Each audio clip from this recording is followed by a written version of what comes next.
પેઢી તો એવું જ માને છે કે હવામાન વિભાગ એટલે અંબાલાલ કાકા, પણ તમને જે આજની નવી પેઢી છે એ પણ તમને ખૂબ આદર સાથે જુએ છે. આદર સાથે જુએ એ બરાબર છે અને મને પ્રેમ પણ છે. મેઘ સમાન કોઈ જળ નહીં અને આપ સમાન બળ નહીં. એટલા સુધી સંશોધન કર્યું છે કે કન્સેપ્શન ઓફ ધ રેન ચૈત્ર મહિનામાં ગાજવીજ પણ જોવામાં આવે છે. એ બધામાં કંઈક ને કંઈક વિજ્ઞાન સંમત છે. પેરુ ખાતે જળવાયુ ઠંડુ હોય તો એનો અર્થ ત્યાં હાઈ પ્રેશર છે. હાઈ પ્રેશર ગણાય ને, કેટલાક બંગાળ ઉપસાગરમાં જાય અને અરબ સાગરમાં આવે, આને વ્યાપાર વાયુ કહેવામાં આવે, આને લા નીનો કહેવામાં આવે છે. તો આ વર્ષે ચોમાસું આ ચોમાસું વ્યાપાર વાયુના કારણે સારું આવે એક ગણતરી છે. આ વખતે નબળા 25 આવે છે, ગરમી વધારે પડી રહી છે. ગરમી વધારે પડી રહી છે છતાંય અરબી સમુદ્ર કે બંગાળ ઉપસાગરમાં ચક્રવાતો થયા નથી. વરસાદ અંગે તો આપણું જ્ઞાન આપણી પાસે હજુ છે, બીજા અન્ય કોઈ કર્યું વગર ખ્યાલ નથી. કાગના વાક્યો, આ વાક્યો પણ ચોમાસાની લીટી બતાવે છે. નમસ્કાર, આપ જોઈ રહ્યા છો TV13 ડિજિટલ અને આપની સાથે હું છું તોરલ. આજે એક એવી વ્યક્તિ પ્રતિભા સાથે હું આપની મુલાકાત કરાવવા જઈ રહી છું કે જેમને કદાચ ખૂબ મોટી ઉંમરના લોકો છે તેઓ પણ જાણે છે અને આજની જે જનરેશન છે અને આપણે જેન ઝી કહીએ છીએ તેઓ પણ જાણે છે. ખૂબ આદર સાથે જેમનું નામ હંમેશા લેવાય છે અને એ કહેવું પણ અતિશયોક્તિ નહીં હોય કે તે વ્યક્તિની જે આગાહી છે, હવામાનને લઈને જે જાણકારી છે, તેમનું જે જ્ઞાન છે, તેને લઈને તેઓ એટલા બધા લોકપ્રિય થયા છે કે આજની એક આખી જનરેશન, એક આખી પેઢી તો એવું જ માને છે કે હવામાન વિભાગ એટલે અંબાલાલ કાકા. અને આજે આપણે અંબાલાલ કાકા એટલે કે અંબાલાલ પટેલ સાથે વાત કરવાના છીએ. આવનારું જે વર્ષ છે તે કેવું રહેવાનું છે, ચોમાસું કેવું રહેવાનું છે અને જે રીતે તેઓની આ સચોટ આગાહી છે તેને લઈને પણ વાત કરવી છે અને એની સાથે અંબાલાલ કાકા સાથે હજી આસપાસની ઘણી બધી વાતો કરવી છે. તો વાતની સીધી શરૂઆત આપણે અંબાલાલ કાકા સાથે કરીશું. અંબાલાલ કાકા, ખૂબ ખૂબ સ્વાગત છે અમારા કાર્યક્રમમાં, અમારા પોડકાસ્ટમાં આપનું. આભાર આપનો TV13માં. અંબાલાલ કાકા, મેં જેમ શરૂઆતમાં કહ્યું કે અને એવું હંમેશા અમે જોતા આવ્યા છીએ કે આજકાલ સોશિયલ મીડિયાનો આખો જમાનો છે અને સોશિયલ મીડિયામાં ઘણી વખત એવું હોય કે કેટલીક બાબતો ચાલે, કેટલીક બાબતો ન ચાલે, કેટલાક લોકોના સમાચારો ચાલે, કેટલાક લોકોના ન ચાલે, પણ તમે તો હવે સોશિયલ મીડિયાના પણ સુપરસ્ટાર થઈ ગયા છો. આખી એક જનરેશન છે એ લોકો પણ તમને, જે આજની નવી પેઢી છે એ પણ તમને ખૂબ આદર સાથે જુએ છે. લગભગ આપણે જોવા જઈએ તો આદર સાથે જુએ એ બરાબર છે અને મને પ્રેમ પણ છે. જન સમુદાયને પ્રેમ પણ છે. પરંતુ અત્યારે આપને કહેવું પડશે કે મારા નામે ખોટા વિડીયો પણ, ફેક વિડીયો પણ ચાલે છે. અંબાલાલ કહ્યું કે 50 ડિગ્રી ઉષ્ણતામાન થઈ જશે. અરે શું બધું આખા જગતને ભઠ્ઠીમાં, આગની ભઠ્ઠીમાં શેકાઈ નાખવું છે તો 50-55 ડિગ્રી ગરમી, 55 ડિગ્રી સેલ્સિયસ થઈ જાય. અંબાલાલે કહ્યું છે કે ગરોળી લગભગ માથા પર પડે, અહીં પડે તો આવું પરિણામમાં મળે. અંબાલાલને ખબર ના હોય ગરોળીને અંબાલાલને શું લેવા દેવા છે. આવું પણ ચાલતું હોય છે. એટલે સાચા સમાચારની સાથે સાથે તમારા નામે લોકો હવે રોટલા શેકે છે એવું કહેવા માંગો છો તમે? ફેક ન્યૂઝ ચાલે છે. ફેક ન્યૂઝ બહુ ચાલે છે. ફેક ન્યૂઝ, સાચી વાત છે. મતલબ ખાસ કરીને આપણે વાતની શરૂઆત ત્યાંથી કરીએ કે તમારું શાસ્ત્રોનું જેને કહેવાય કે નોલેજ જે છે, જે જ્ઞાન છે તે ખૂબ ઊંડું છે અને દરેક વસ્તુ સાથે વિજ્ઞાન જોડાયેલું છે એ વાત તમે હંમેશા કહેતા આવ્યા છો. આપણે શ્રાવણ મહિનાનો ઉલ્લેખ કરીએ તો શ્રાવણ મહિનામાં કેમ ઉપવાસ કરવામાં આવે છે, મહાદેવની ભક્તિ કેમ કરવામાં આવે છે, એની પાછળનું પણ સાયન્સ છે. મને લાગે છે કે આજની પેઢીને એ જાણવું ખૂબ જરૂરી છે. આપણે મુહૂર્ત જાણતા પહેલા, મુહૂર્ત અંગે આ બાબત આવે છે. વરસાદને જાણતા પહેલા એ આપણે આ બાબત કહીશું. ચાતુર્માસમાં લગ્નના મુહૂર્ત લેવાતા નથી. બરાબર, એ તો આપ જાણો છો ને? જી. હવે ચોમાસામાં લગ્નના મુહૂર્ત લેવામાં આવે તો શું થાય? સામાન્ય રીતે એવું માને છે કે અમુક જે આ મહિનાઓ હોય એમાં લગ્ન કરવા એ શુભ નથી મનાતું. એની પાછળ વૈજ્ઞાનિક તર્ક આપણે જોવા જઈએ તો ચોમાસું એ જીવોની ઉત્પત્તિનો સમય છે. બરાબર, લગ્ન ગોઠવ્યા હોય, રાત્રિના સમયમાં કેટલા બધા જંતુઓ આવી જાય અને તમારું જે લગભગ રાત્રે જ બધા અત્યારે રિસેપ્શન બધું ચાલતું હોય છે. તો જે જીવો જે છે એ બધા તમારું જે ખાણીપીણી જે બાબતો છે એમાં પડે ને. અને કદાચ એવો જીવ ખાણીપીણીમાં પડે તો એનું અવળું પરિણામ પણ આવી શકે ને. બિલકુલ નુકસાન જાય મોટું. કદાચ પોઈઝનસ બાબતો પણ બની શકે ને. જી જી. એટલે ચોમાસું એ જીવોની ઉત્પત્તિનો સમય છે. આપણા ઋષિમુનિઓ ગમે કોઈને કોઈ કારણસર તેમાં જે આપ્યું છે કે ચાતુર્માસમાં લગ્ન ન લેવા. આ ઉપરાંત ચાતુર્માસ છે એ વરસાદની સિઝનનો પણ માસ છે. જી. અને ચાતુર્માસમાં તમારું જે પાચન તંત્ર છે એ શિયાળા જેવું તો કામ ન કરે ને. બરાબર. એટલે મારું એવું માનવું છે કે વિજ્ઞાન સમજ છે કે લગ્ન નહીં લેવા. બરાબર છે. અને આ શ્રાવણ મહિનાને લઈને પણ તમે કંઈક વાત કરવાના હતા એ. હું એ વાત કરવા માંગુ છું એ મેઘના બાબતમાં. વરસાદ આ વિશ્વમાં ઉનાળો અને શિયાળો બે છે. હા. આપણે ત્યાં શિયાળો, ઉનાળો અને ચોમાસું છે. બરાબર. આપણા ત્યાં ઋષિમુનિઓએ ચોમાસા અંગે આમ તો જોવા જઈએ તો શિયાળા, ઉનાળા, ચોમાસા અંગે ઘણું વિશદ વર્ણન કર્યું છે. જેમાં બૃહદ સંહિતા છે. પરંતુ પહેલાં આપણે જોવા જઈએ તો મેઘ સમાન કોઈ જળ નહીં અને આપ સમાન બળ નહીં. ગમે એટલો વરસાદ આ પિયત તમે આપો અને લગભગ વરસાદમાં બહારથી પાણી પિયતની સગવડ ના હોય તો કૂવાનું પાણી આપો કે અન્ય પાણી આપો, તો જ્યારે મેઘનું પાણી, વરસાદનું પાણી આવે ત્યારે પાક નવપલ્લવિત થશે. એટલે મેઘની રાહ સૌ જોઈ રહ્યા છે. અને મેઘ અંગે આપણે ત્યાં કાવ્યો પણ ઘણા થયા છે. બિલકુલ. કવિ કાલિદાસ તમે જુઓ, બીજા જુઓ તો, અને આપણે ગામડામાં જુઓ તો આ વખતે મેઘ ઢેબરિયો મેઘ આવું કહેવામાં આવે છે ને. અને વરસાદ ના હોય ત્યારે ટૂંઢિયા બાપ કેવું કરી એ માટીની એક ભગવાનની આકૃતિ લાવીને ઘેર ઘેર ફરી અને એમાંથી કંઈક કોઈ થોડા ઘણા પૈસા નાખે. આવી રીતે પણ લગભગ કોઈ ગરીબ દીકરીઓ હોય એ કમાતા હોય છે ને. એટલે વરસાદની રાહ સૌ કોઈ જોઈ રહ્યા છે. વરસાદની રાહ આપણે જોઈ રહ્યા નથી. વરસાદની રાહ જીવજંતુ જોઈ રહ્યા છે. વરસાદમાં કીડી પણ આકળ વિકટ થાય છે. વરસાદમાં કૂતરા પણ આકળ વિકટ થાય છે. વરસાદમાં પક્ષીઓ પણ આકળ વિકટ થાય છે. અને વરસાદમાં અન્ય સમડી જેવા પક્ષીઓ પણ આકળ વિકટ થાય છે. લગભગ કીડીઓ અંદરમાં ભેજ વધી જાય તો કીડીઓ બહાર નીકળે. જ્યારે કીડીઓ ઈંડા લઈને બહાર નીકળે અંદરથી ત્યારે વરસાદ આવે, ઈંડાળી કીડીઓ. પણ કીડીઓ અનાજ અંદર દરમાં લઈ જાય અંદર, તો એનો અર્થ એમ કે એને સંગ્રહની જરૂર પડશે. વરસાદ ઓછો આવવાની શક્યતા છે. પણ સૌથી જો સારું વરસાદનું પક્ષી જાણકાર હોય તો ટીટોળી છે. ટીટોળી આકાશમાં ઉડે એને લગભગ મારા ખ્યાલ મુજબ 50 કિલોમીટરના વિસ્તાર સુધી તો એનું આપણને ખ્યાલ આવતો હશે. અને ઊંચી ઉડીને અવાજ કરે તો પાછો થોડા સમયમાં હવામાનમાં પડતો આવે. ચોમાસું હોય તો ચોમાસાની ઋતુમાં વરસાદ આવે. આ ઉપરાંત ટીટોળીમાં ઈંડાનું પણ મહત્ત્વ છે. જોકે એનું લોજિક સર કોઈ હજુ એના સંશોધન થયું હોય એવું મને ખ્યાલ નથી.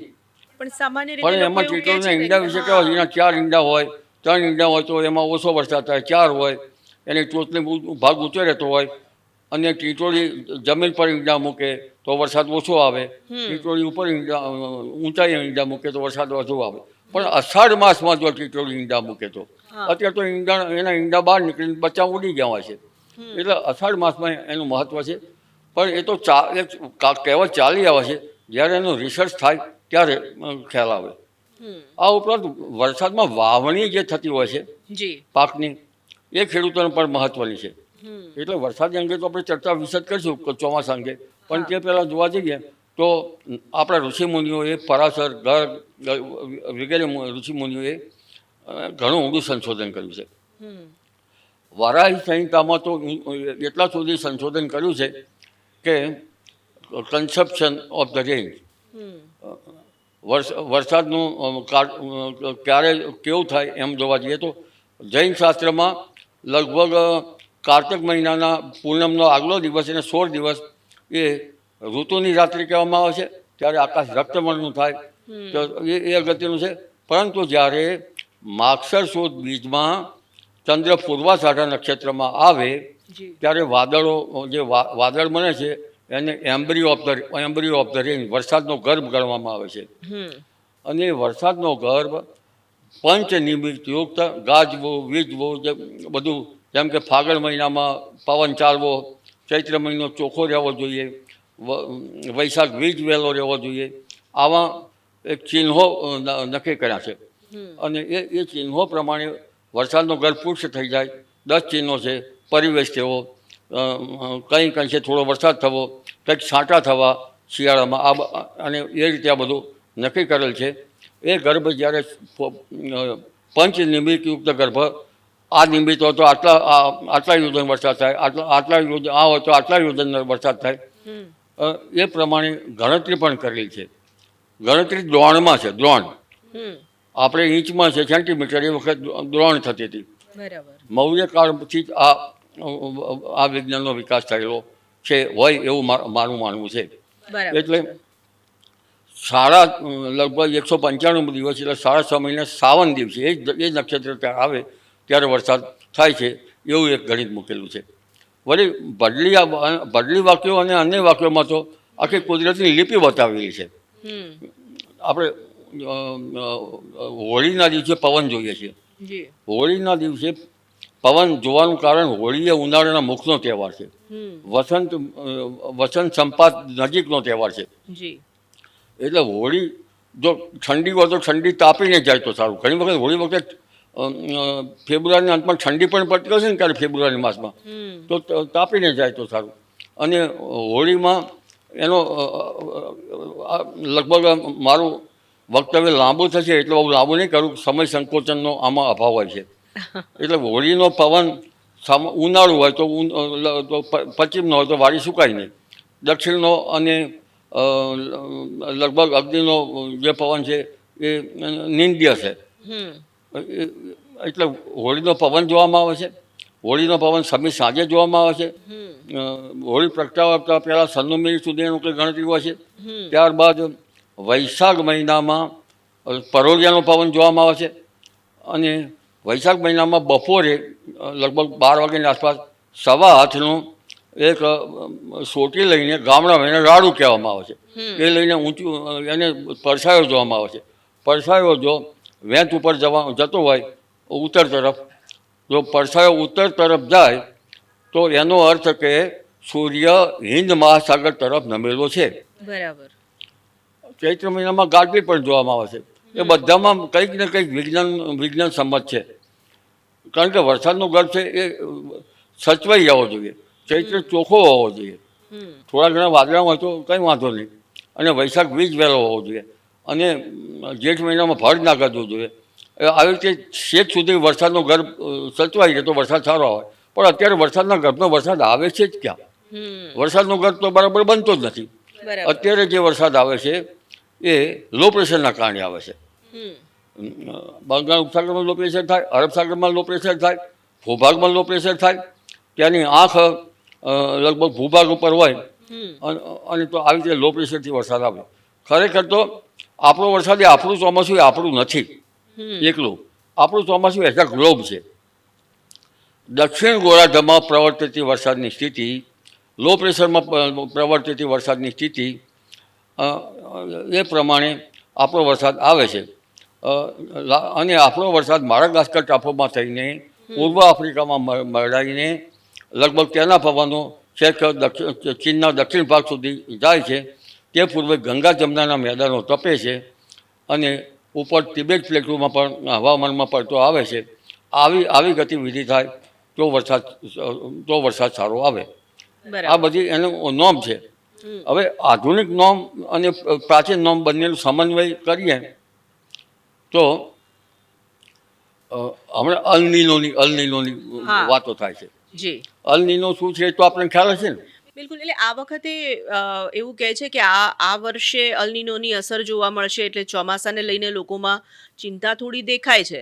તમે એવું પણ કહ્યું હતું કે આ વખતે ચોમાસું થોડું વહેલું પણ આવવાનું છે. એટલે આ વખતે ચોમાસું કેવું? આપણે અત્યારે જ્યારે વાત કરીએ છીએ ત્યારે મે મહિનાના મધ્યમાં આપણે પહોંચી ચૂક્યા આ છીએ. લોકો 149 વર્ષનું કહે છે તો 1877 આસપાસ આવી શકે ને. હા, એ વખતે જબરજસ્ત દુકાળ હતો એમ ગણાય છે. બરાબર. પણ એ અલ નીનો છે એક દક્ષિણ ગોળાર્ધમાં નીનો 3.4 વિસ્તારમાં પેરુ ખાતે જળવાયુ લગભગ ગરમ રહે હા. તો એને અલ નીનો કહેવામાં આવે છે. આપણું હવામાન ઓસ્ટ્રેલિયાના લગભગ ઉત્તર તરફ છે નીચે તાહિતી ટાપુ તરફથી મપાતું હોય છે અને ઓસ્ટ્રેલિયાના ઉત્તર ભાગમાં થઈને તેજ પવનો લો પ્રેશર ઝોનમાં થઈને આપણા ત્યાં આવતા હોય છે. હમ. પરંતુ જો ઓસ્ટ્રેલિયામાં હાઈ પ્રેશર હોય જી. અને પેરુ ખાતે દક્ષિણ અમેરિકા ખાતે લો પ્રેશર હોય તો પવનો ક્યાંથી જશે? ઓસ્ટ્રેલિયાથી પેરુ તરફ. હમ. ક્યારેક ક્યારેક વચ્ચે પણ સિસ્ટમ બની જતી હોય છે. બંને પેસિફિક મહાસાગર તો અફાટ છે હમ. એટલે ઓસ્ટ્રેલિયા અને પેરુના વચ્ચે પણ ક્યારેક સિસ્ટમ બની જાય એટલે એ પવનો ઓસ્ટ્રેલિયાથી પેરુ ખાતે ગયા તો એનો અર્થ કે આપણા એ પવનો ઓસ્ટ્રેલિયા થઈને માડાગાસ્કર ટાપુમાં થઈને આપણે ત્યાં નથી આવ્યા એટલે ચોમાસું નબળું રહે. હમ. પરંતુ પેરુ ખાતે આ તો વિહંગાવલોકન કરશો એની બાબતો લાંબી છે બધી. બિલકુલ. પેરુ ખાતે જળવાયુ ઠંડુ હોય હમ. તો એનો અર્થ ત્યાં હાઈ પ્રેશર છે. હાઈ પ્રેશર ગણાય ને. હા. અને ઓસ્ટ્રેલિયામાં લો પ્રેશર છે. એટલે જે પવનની ગતિ જે જળયુક્ત જે વાયુના પ્રવાહો જે છે હમ. એ હાઈ પ્રેશરથી લો પ્રેશર થવા તરફ જાય એને લા નીનો કહેવામાં આવે. બરાબર. અને વ્યાપાર વાયુ લગભગ આપણા માડાગાસ્કર ટાપુમાં થઈને આગળ થઈને લો પ્રેશર ઝોનમાં થઈને કેટલાક બંગાળ ઉપસાગરમાં જાય અને અરબ સાગરમાં આવે અને વ્યાપાર વાયુ કહેવામાં આવે અને લા નીનો કહેવામાં આવે છે. હમ. તો આ વર્ષે ચોમાસું આ ચોમાસું વ્યાપાર વાયુના કારણે સારું આવે એક ગણતરી છે. બરાબર. આપણું ચોમાસું પશ્ચિમ વિક્ષોભ જે આપણા આવે છે ખબર છે ને પશ્ચિમ વિક્ષોભ જી. એનાથી માવઠા થાય છે. હમ. આ વખતે નબળા પશ્ચિમ વિક્ષોભ આવે છે ગરમી વધારે પડી રહી છે. ગરમી વધારે પડી રહી છે છતાંય અરબી સમુદ્ર કે બંગાળ ઉપસાગરમાં ચક્રવાતો થયા નથી. હમ. ચક્રવાત માટે 26 કે 27 ડિગ્રીથી ઉપરનું ઉષ્ણતામાન હોવું જોઈએ અને ઉપર જે ઉપલા લેવલના પવનો જે છે એ પણ સાનુકૂળ હોવા જોઈએ. હમ. પણ એટલે એ જો જે કાળો સમુદ્ર અને રાતો સમુદ્ર છે હમ. ત્યાંથી આ પશ્ચિમ વિક્ષોભ આવતો હોય છે. અત્યારે હાલ યુદ્ધ ચાલી રહ્યું છે ખ્યાલ છે ને આપણે. હા, ખ્યાલ છે. બિલકુલ. ત્યાં થઈને આરબ કન્ટ્રીમાં થઈ ઈરાન ઈરાક એ ઉપરથી પાકિસ્તાન ઉપર થઈને એ પશ્ચિમી વિક્ષોભ આપણા દેશના ઉત્તરીય પર્વતીય ભાગોમાં થઈને છે આવે છે. શિયાળામાં નીચલા લેવલમાં આવે છે અત્યારે ઉપલા લેવલમાં આવે છે અને આ પશ્ચિમ વિક્ષોભ વાદળો કરે છે માવઠું કરે છે. હમ. એટલે પશ્ચિમ વિક્ષોભ જો વાદળો કરતા હોય તો આવા વાદળો શિયાળામાં થાય તો એ 6.5 મહિના પછી વરસાદ લાવે ને હમ. અન્ય કારણમાં. હમ. એટલે પશ્ચિમ વિક્ષોભમાં એટલાન્ટિકનું ઓશનનું હવામાન ક્યારેક તો સહારાના હવામાનની પણ અનુકૂળ હોય છે. એટલે આ આપણું હવામાન છે એ એઝ અ ગ્લોબ છે. હમ. એશિયા ખંડના ઠંડા પવનની પણ અસર થાય છે. પરંતુ આટલામાં આપણે ઊંડાણમાં જઈશું નહીં. આપણે ચોમાસામાં આપણા ઋષિમુનિઓએ પણ એના માટે ઘણા પ્રયત્નો કર્યા છે. વરાઈ સંહિતામાં તેના ઘણા પ્રયત્નો છે. આ તો વર્ષાગર્ભના બાબતો છે. હમ. આ ઉપરાંત નક્ષત્રોની પદ્ધતિ પણ છે. ખેતી કરવી હોય તો કયા નક્ષત્રમાં ક્યારે ખેતી કરવી. જી. હમણાં એક વાર સંશોધન થયું છે કે ચોથ આઠમ આ જે તિથિઓ છે તે લેવી નહીં. અચ્છા. કારણ કે એટલે શરૂઆત નહીં કરવાની એ દિવસોમાં. હા હા. ચંદ્ર છે ઔષધિપતિ છે તો આપણે ખ્યાલ છે ને. હમ. અને સૂર્ય જે છે એ વરસાદ લાવવામાં મુખ્ય કારણ છે. હમ. ચોથ ને આઠમમાં ચંદ્રનું બળ નથી હતું એટલે એ વખતે નક્ષત્ર આધારિત ખેતી કરીએ તો એમાંય પાછો મંગળવાર અને શનિવાર લેવામાં આવે છે કે મંગળવારે તમે ખેતી કરો મંગળવારે કોઈ કૃષિ કાર્ય કરો જે તે નક્ષત્રો બતાવ્યા છે તેમાં, તો મંગળવારે મૂષકનો ઉપદ્રવ થાય, ઉંદરનો, અને શનિવારે રોગ જીવાત વધે. આ એક નક્ષત્ર આધારે એક એક પરાશર મુનિનો એક સંશોધન છે એક વિકલ્પ જે સંશોધનમાં અત્યારે અમુક ભાઈઓ એ કરી રહ્યા છે, જી. અને એમનું કહેવું છે કે નક્ષત્ર આધારે કંઈક પરિણામ મળે છે, ક્રોપ સારો થાય છે. પણ આપણા ઋષિમુનિએ વરસાદ અંગે પણ ઘણું અંદર વિશદ વર્ણન કર્યું છે. પહેલાં તો આપણે જોવા જઈએ તો આપણો દરિયાદેવ, હા દરિયાદેવ આપણા દરિયાદેવમાં આપણે કયા દેવને માનીએ છીએ? ભગવાન વિષ્ણુને. વિષ્ણુને માનીએ છીએ ને. અને એને લોર્ડ ઓફ ધ સી, દરિયાના દેવ ગણવામાં આવે છે. ત્યારબાદ કૃષ્ણ ભગવાનમાં પણ ગીતામાં ઉલ્લેખ છે ને, જે અનાજ આપણે ખાઈએ છીએ એમાં એ અનાજ વરસાદથી થાય છે, અને વરસાદના બીમાં હું છું, રસમાં હું છું, રસમાં પણ હું છું, ઔષધોમાં પણ હું છું, એમ ગીતામાં છે. એ કૃષ્ણનો પણ બળ છે. એટલે ભગવાન વિષ્ણુ અને વાદળો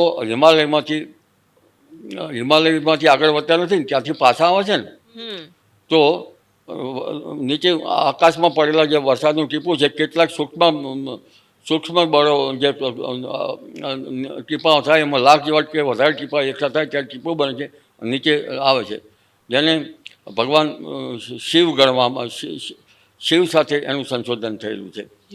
અને વરસાદને લાવવા માટે, લઈ જવા માટે જે વાહક હોય એ કયું વાહક છે? મરુત, પવનો. જોકે પવનો ઘણી સાથે છે. કેટલાક પવનો વાદળો બનાવે છે, કેટલાક પવનો વાદળો તીર કરે છે, અને કેટલાક પવનો જે છે એ વાદળોને આમ તેમ લઈ જાય છે. એ આપણા શરીર સાથે પણ પવનોને મિલન કર્યું છે. જેમ વાદળો જે પવન અંદર મરુત લઈ જાય છે, તેવી રીતે આપણો આત્મા પણ મરુત ઉઠાવે છે. એને બંનેનું સાથેનું એક પ્રાચીન શાસ્ત્રોમાં ઉલ્લેખ ઘણો છે. દરિયાના ઉત્પીડનના લીધે વાયુ ઉત્પન્ન થાય છે. વાયુ આકાશના મળે પછી શાંત થતો નથી. આવા બધા ઘણા જે રિસર્ચ પોઈન્ટ ઓફ વેલ્યુ આપણા શાસ્ત્રોમાં આ બાબતો છે. જોકે આપણા શાસ્ત્રોનો ઘણો અભ્યાસ તો પરદેશ જે અંગ્રેજ લોકો કે પરદેશી હતો એવું કરેલું મને જાણવા મળે છે. કારણ કે આપણે જે આ તો વરસાદની બાબત થઈ, પણ સૂર્ય સિદ્ધાંતમાં આમાં બર્સલ એ વૈજ્ઞાનિકોએ, શેફારીએલે અને આવા ઘણા લોકોએ આપણા શાસ્ત્રના અભ્યાસ કરીને આપણને જ્ઞાન આપ્યું છે. પણ ટોલેમીનું ટેટ્રાબિબલ્સ પણ એ માટે અગત્યનું છે. વરસાદ અંગે તો આપણું જ્ઞાન આપણી પાસે હજુ છે, બીજા અન્ય કોઈ કર્યું વખત ખ્યાલ નથી. પણ ભડલી વાક્યો કાગને કયા છે હિન્દીમાં, કાગના વાક્યો, આ વાક્યો પણ ચોમાસાની લિપિ બતાવે છે. બરાબર. અમલમ કાકા, તમે ખાસ કરીને ચોમાસાની હવે દસ્તક જે રીતે તમે કહી રહ્યા છો કે હવે આવવાનું છે, ખેડૂતો સૌથી વધારે તમારી આગાહીની રાહ જોઈને બેઠા હશે, કારણ કે વરસાદ સારો થાય તો એમને પણ કદાચ ખેતીમાં થોડી અનુકૂળતા રહે. તમે કહી રહ્યા છો કે શરૂઆતમાં વરસાદ સારો રહેશે, પાછળથી કદાચ ઓછો થઈ શકે છે, તો ખેડૂતો માટે તમારી આમ શું સલાહ છે આ વખતે, આ ચોમાસા માટે? આ અલ્નિનોની દ્રાસ્તિક વચ્ચે બંગાળ ઉપસાગર તો સક્રિય થયો છે, અને આંદોમાન નિકોબાર ટાપુ સક્રિય થાય તેની અસર આપણા ચોમાસા પર વધારે થતી હોય છે. આંદોમાન નિકોબાર ટાપુમાં વરસાદ થયો છે, આગળ પણ ચોમાસું આંદોમાન નિકોબાર ટાપુથી આગળ પણ વધવામાં છે, અને 23 તારીખ સુધીમાં તો બંગાળ ઉપસાગરમાં ભારે વરસાદ પણ થવાની શક્યતા રહે છે. પણ તે પહેલાં પ્રી મોન્સૂન એક્ટિવિટી થતી હોય છે. વરસાદ આવે ને, વરસાદને આપણે અમે એક બાજુ રાખીએ, પ્રી મોન્સૂન એક્ટિવિટી થાય, બરાબર પવનો અંદર ઘુમરા લે, આરબની કાળી નદી ચડી આવે, લગભગ ક્યારેક 50-60 કિલોમીટરના પવનો ફૂંકાય, અને પછી મેઘરાજાની સળી પોકારતી પછી થતી હોય છે. એટલે પહેલાં આપણે પ્રી મોન્સૂન એક્ટિવિટીની વાત કરી લઈએ. અત્યારે અરબ સાગર સક્રિય છે. અરબ સાગરના સક્રિયના કારણે હમણાં પ્રી મોન્સૂન એક્ટિવિટી થોડાક સમયમાં થવાની શક્યતા રહેશે. તારીખ 19થી 23માં પ્રી મોન્સૂન એક્ટિવિટી ક્યારેક 25મી તારીખ સુધી થઈ શકે. બરાબર. એટલે તારીખ 21, 22, 23, 24 કે 25 સુધીમાં પ્રી મોન્સૂન એક્ટિવિટીનો વરસાદ થવાની શક્યતા રહેશે. દક્ષિણ ગુજરાતમાં પણ પ્રી મોન્સૂન એક્ટિવિટીનો વરસાદ થવાની શક્યતા રહેશે. મુંબઈ મહારાષ્ટ્રના ભાગોમાં તો 100 mm જેવો વરસાદ થવાની શક્યતા રહેશે. અચ્છા. અને દક્ષિણ સૌરાષ્ટ્રના ભાગોમાં પણ પ્રી મોન્સૂન એક્ટિવિટીનો વરસાદ થવાની શક્યતા છે. પશ્ચિમ સૌરાષ્ટ્રના ભાગો પર પ્રી મોન્સૂન એક્ટિવિટીનો વરસાદ થવાની શક્યતા છે. એટલે પ્રી મોન્સૂન એક્ટિવિટી શરીર પોકારતો ચોમાસાનું એક સીમાચિહ્ન છે. અને તેમાં ધૂળભરી ગાંધી, વંટોળ, કાચા મગના સાપરા ઉડી જાય તેવો પવન ફૂંકાવાની શક્યતા રહેશે. અને પરોળીના ભાગમાં અથવા તો સાંજના ભાગમાં પ્રી મોન્સૂન એક્ટિવિટી થતી હોય છે. પણ પ્રી મોન્સૂન એક્ટિવિટી ક્યાં થશે તે ટ્રેસ નથી કરી શકાતું. બરાબર. જ્યાં હવામાન સાનુકૂળ થાય ત્યાં પ્રી મોન્સૂન એક્ટિવિટી થતી હોય છે. મોન્સૂન પૂર્વની એક્ટિવિટી એટલે પ્રી મોન્સૂન એક્ટિવિટી. એટલે પ્રી મોન્સૂન એક્ટિવિટી હવે 21, 22, 23, 24 તારીખમાં થશે. હજુ પણ ગરમી લાગે છે એવા ઘણાના ફોન આવે છે. જોકે પહેલાં કરતાં તો ગરમી ઘટી છે. પહેલાં 46 ડિગ્રી ઉષ્ણતામાન હતું, પરંતુ હવે ઉકળાટના કારણે ગરમી જણાશે. ભલે મહત્તમ ઉષ્ણતામાન 41 ડિગ્રી સેલ્સિયસ કે 42 રહ્યું, પણ જાણે 46 ડિગ્રી સેલ્સિયસ હોય એવું ફીલ થશે. ઉકળાટ વચ્ચે એટલે વરસાદની રીમઝીમ નજીકમાં આવી ગઈ એવું આપણને ગણાશે. બરાબર. ચોમાસું જે છે એ અત્યારે આંદામાન નિકોબાર ટાપુ પરથી સક્રિય થઈને અરબ સાગરના કેટલાક ભાગમાં પણ પહોંચી ગયું છે. પરંતુ જ્યારે આંદામાન નિકોબાર ટાપુ પરથી શ્રીલંકાના ભાગ તરફ ચોમાસું આવશે, એના ઉત્તર પૂર્વના ભાગ તરફ, અને શ્રીલંકામાંથી જે ઉઠેલું ચોમાસું લો પ્રેશર ઝોનમાં આપણે શ્રીલંકાથી દક્ષિણ તટ ઉપર આવવાની શક્યતા રહેશે, કેરળ કાંઠે. પણ કેરળ કાંઠે ચોમાસું લગભગ 26 તારીખની આસપાસ આવવાની શક્યતા રહે. પણ હાલની ગતિવિધિ વધતાં કદાચ વહેલું પણ આવી શકે અને વચ્ચે રોકાઈ જાય તો 2-3 દિવસ વહેલા મોડા થઈ શકે. પણ ગતિ અત્યારે તો સડસડાટ ચોમાસાની ચાલી રહી છે.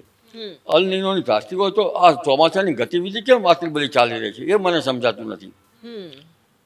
અલ નીનોની બીક આપણામાં ઘૂસાડી છે અને એવા દુષ્કાળના દાખલા વાગે તો એક તો હમણાં આ ઈરાન અમેરિકાનું યુદ્ધ છે, ઇઝરાયલનું યુદ્ધ છે, એમાં તો જ્યાં માણસોની તકલીફો, હેરાનગતિનો પાર નથી, ભાવો આસમાને કુગના થઈ રહ્યા છે. કેટલીક બાબતોનો મોદી સાહેબે આપણા સંયમ રાખી અને કેટલીક વપરાશો ઘટવાનું કહી રહ્યા છે. તો પછી આ પાછા અલ નીનોની ધાસ્તી વચ્ચે આવે તો ફૂડ ગ્રેન્સનો મોટો પ્રશ્ન અહીં ઊભો રહે. અને આવું થાય તો શું થાય આપણને ખબર છે? ભૂખમરો ફાટી નીકળે. 1877માં ખબર છે, સપનિયા દુકાળમાં પોતાના બાળકોને પણ પન્નાલાલ પટેલ વર્ણન કર્યું છે ને, બાળકોનું પણ કોઈને ધ્યાન નહોતું રાખ્યું. અને કેટલાકમાં તો કકડાટ થયો એટલો બધો હતો કે મા બાપ ને બાળકો વચ્ચે કંઈક અંતર પડી ગયું હોય એવું દેખાતું હતું. ભૂખમરો એટલે ભૂખમરો. અત્યારે જે ખાદ્યાન્ન આપણા સંગ્રહ છે એ ખાદ્યાન્ન સંગ્રહ પણ ખૂટી જાય એવી પરિસ્થિતિ થાય, વિકરાળ પરિસ્થિતિ થાય. એટલે તમે 1877 એટલે એ તો મોટું દુકાળનું વર્ષ હતું 149માં. એવું થાય તો ભારતનું તમે કલ્પના કરો કે કેવી બિહામણું ચિત્ર ઊભું થાય. પન્નાલાલ પટેલે કોઈ કેસ લખેલું છે.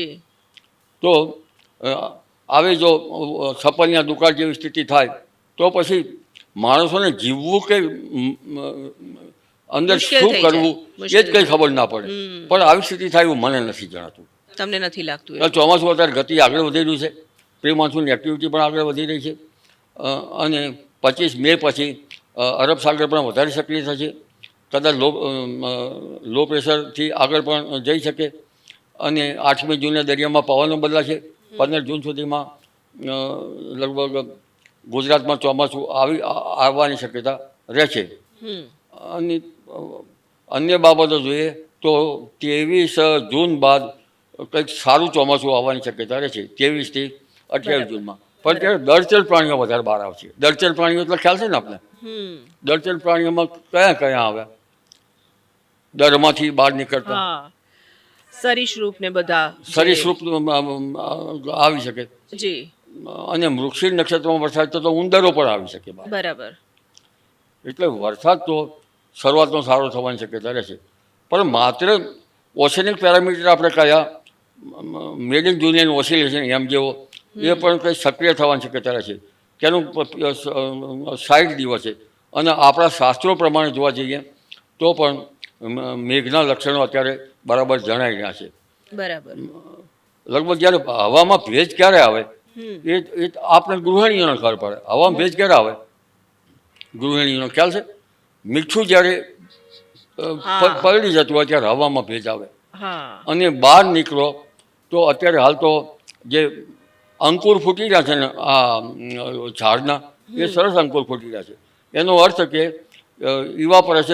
ઇવાપોરેશનનું બાષ્પીભવન વધારે થઈ રહ્યું છે. વૃક્ષો જ્યારે ઇવાપોરેશન થાય એટલે કેશાકર્ષણથી નીચે પાણી નીચે લે, અને એ પાણી નીચે લે એનો અર્થ કે વૃક્ષોને ઊંડા જઈને પાણી લેવાની જરૂર પડી છે. ગરમી પુષ્કળ થઈ રહી છે એટલે વૃક્ષો પલળ્યું છે એટલે ગરમી પણ વધી રહી છે. પણ તમને ખ્યાલ આવે છે કે કૂવાના પાણી પણ ઊંચા આવે. ઘણી વખત નહીં કે બોરના પાણી ઊંચા આવી ગયા. એટલે એમાં એક પ્રયોગ છે. અખા ત્રીજના દિવસે પહેલાં અગાઉના દિવસે સાંજે એક ઈંટ લેવાની, અને એ ઈંટ જે કૂવો હોય અવાવરૂ કૂવો ઘણો જેનો ઉપયોગ ના થતો પણ કૂવો સારો હોય તો તેના જ્યાં સુધી તેની સપાટી છે ત્યાં સુધી ઈંટ દોરીથી લટકાવી રાખવાની, બરાબર બાંધી રાખવાની, જેથી ઈંટ નીચે ના નમી જાય. અને તમે અખા ત્રીજના દિવસે પછી ત્યારે બીજા દિવસે તમે જોવા જશો તો એનું પાણી ઉપર આવી ગયું હશે એટલે ઈંટ પલળી ગઈ છે. એનો અર્થ કે સારો વરસાદ થવાનો છે. હમણાં ગરમાળાના ફૂલ તમે જોયા ને, બતાવ્યા ને મેં? ગરમાળાના ફૂલ સારા ખીલે તો એમ કહે કે 45 દાડા 50 દાડા વરસાદ આવે. એટલે અત્યારે હાલ ગરમાળાના ફૂલ ખીલ્યા છે એટલે પ્રી મોન્સૂન એક્ટિવિટી સારી થવાની શક્યતા રહેશે. અને ગરમાળો ફાલે ફૂલે તો વરસાદ સારો આવે. પણ વરસાદ સારો વૃક્ષોમાં અંબાલાલ કાકા જે ફૂલ આવે એના આધારે પણ આપણે પ્રિડિક્શન કરી શકીએ. એ આપણી આધુનિક ટેકનોલોજી છે. હાજી. ઋષિ મુનિની ટેકનોલોજી પણ છે. હા. એટલે આ તો અલનીનોની વાત થાય છે ને એટલે મારા વૃક્ષો સાથે જવું પડ્યું. બરાબર. આ ઉપરાંત વળની વળવઈઓ મુખ્ય છે. જી. વળની વળવઈઓ વ્યાજ સવા વ્યાજની થાય એટલો એનો અર્થ કે હવામાં ભેજ વધ્યો. જ્યારે અલનીનોની વાત થતી હોય ત્યારે આપણે દાર્શનિક પુરાવા તરીકે આપણે આ વૃક્ષોના સંશોધન તરફ જવું પડશે ને. જી. તો એ વળની વળવઈઓ લગભગ ફૂટવાની શક્યતા છે, અને એ ફૂટે એટલે વરસાદ આવે.